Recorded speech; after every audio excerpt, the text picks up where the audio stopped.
অজু ভেঙে যাওয়ার প্রধান কারণসমূহ: ১. প্রাকৃতিক নিঃসরণ।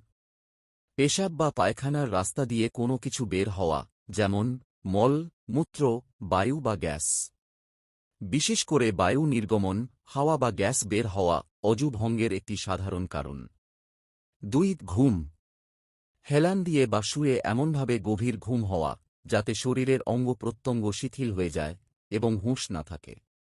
তবে চেয়ারে বা দাঁড়িয়ে হালকা তন্দ্রাচ্ছন্নতা, যেখানে হুঁশ থাকে, সাধারণত অজু ভাঙে না।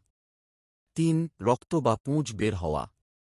শরীর থেকে রক্ত, পুঁজ বা হলুদ পানি বেরিয়ে গড়িয়ে পড়া বা ছড়িয়ে যাওয়া, যেমন কাটা জায়গা থেকে রক্ত বেরিয়ে যাওয়া। যদি শুধু বের হয়ে তার মুখেই লেগে থাকে, তবে অজু ভাঙবে না।